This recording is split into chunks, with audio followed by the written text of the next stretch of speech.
시청자 여러분 안녕하십니까? 윤석열 대통령의 비상계엄과 탄핵 사태를 겪으면서 저는 지도자의 덕목이라는 문제를 다시 생각하기 시작했습니다. 여러 가지 덕목 중에서 가장 필수적인 것은 무엇일까? 어떤 것은 다른 것보다 왜 중요한가? 결론적으로 말씀드려서 저는 안전과 신뢰라는 덕목을 주목하기 시작했습니다. 예를 들어서 화려한 언변, 그 다음에 세련된 이미지, 외모, 그리고 순발력, 건강한 의미에서의 권모술수, 투쟁력, 이런 것들도 필요한 덕목이긴 하겠습니다만 무엇보다도 안전과 신뢰가 중요하다. 특히 국민의 생명과 재산, 국가의 경제적 번영과 안보 이런 거를 책임지고 있는 대통령은 무엇보다도 궤도를 이탈하지 않는 정상성, 이것이 상당히 중요하다고 생각을 합니다. 이 궤도를 이탈을 하지 않으려면 그 사람의 성격이나 성질이 안정적이고 다른 사람들에게 신뢰를 줄 수 있어야 합니다. 어떤 안정적인 틀 안에서 그 사람의 행동 반경이 예측이 되고 그 사람의 판단이 짐작이 되는 그런 스타일이어야 합니다. 윤석열 대통령은 이 허세와 무지, 대개 이 허세와 무지, 비겁 교활, 제가 윤 대통령이 보여준 그의 네 가지 아주 취약점 이런 것 중에서 허세와 무지가 이 안전과 신뢰에 지극히 연결이 됩니다. 궤도를 이탈하지 않는 지도자들의 공통점은 허세나 무지가 없습니다. 허세는 대개 감정적인 것, 성격과 관련되고 무지는 이성과 연결이 됩니다. 윤석열 대통령은 세상에 대한 자신을 갑이라고 보고 오직 마누라에게만 의뢰하고 그래서 오만과 불통 이런 허세에 잔뜩 사로잡혀 있다가 그러다가 하여튼 정치도 쉽게 하고 대통령 후보도 쉽게 되고 권력도 예상보다 쉽게 잡았기 때문에 이런 오만, 이 허세가 잔뜩 부풀어진 것이죠.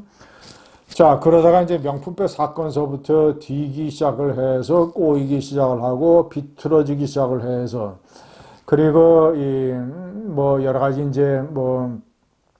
그가 정무적인 판단을 잘못해서 저지른 실수들, 야당의 삼지창 공격, 그리고 총선의 완패 이런 것들에다가 이렇게 해서 쭉 뭔가 성질이 부글부글 끓다가 나중에 이제 명태균 게이트로 인해서 걱정과 불안이 최고조에 달하니까 이 부글부글 끓던 성질이 비화점에서 폭발을 해버린 것입니다.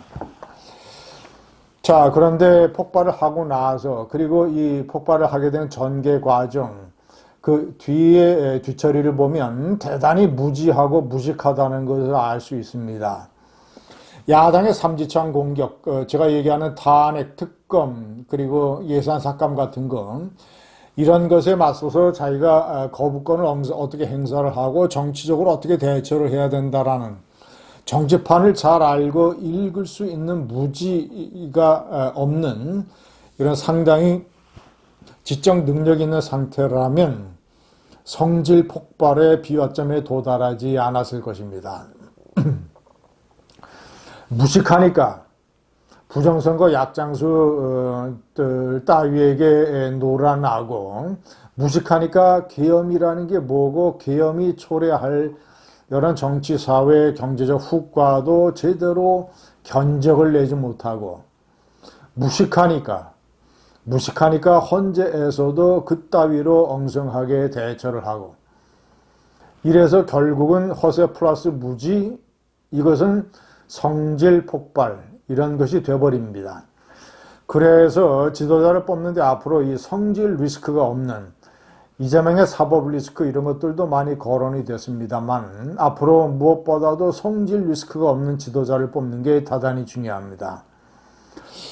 한동훈 대표는 여러 가지 제가 장점으로 꼽았던 허세가 없고 겸손하고 무지하지 않고 명석하고 비겁하지 않고 이 중요한 대목에 용기가 있고 그리고 선동이라든가 이런 꼼수를 부리는 교활이 없고 대충 자신이 떠안고 이런 네 가지의 중요한 장점이 있습니다.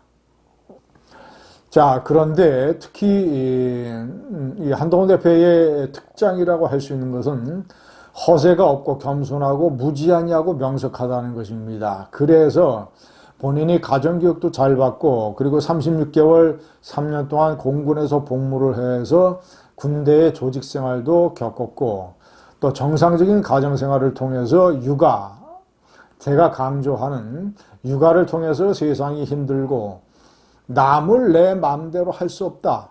이 3살짜리, 4살짜리 애들도 내가 내 마음대로 할 수 없다라고 하는 세상에 대한 겸손, 이런 것을 배운 이런 경력이 있기 때문에 한동훈 대표는 허세와 무지가 없기 때문에 굉장히 안정적이고 신뢰할 만한, 그가 어느 정도 능력을 가지고 있는지는 모르겠습니다. 그가 어느 정도 화려한 언변을 가지고 있는지 모르겠습니다.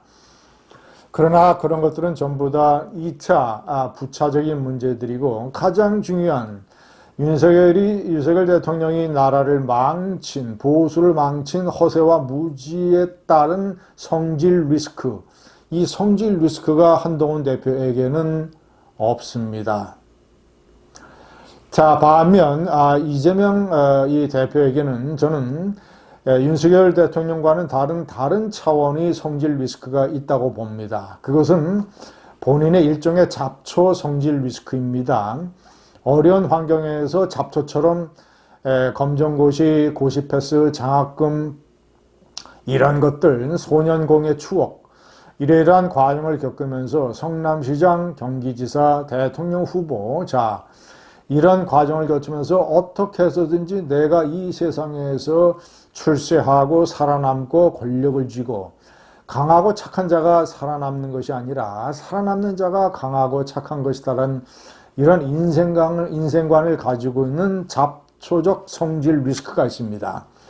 비명횡사에서 보듯이 수틀리면 본인의 이익에 중요한 장애가 되면, 그리고 보다 적나라하게 표현을 하면 본인의 성질에 거슬리면 그는 윤석열 대통령과는 다른 교활한 방법으로 본인의 성질 리스크를 발휘할지 모릅니다. 입법 권력에다가 행정 권력까지 쥐면 그런 성질 발휘는 꽤 쉬운 일이 될 것입니다. 이재명 대표에게는. 감사합니다.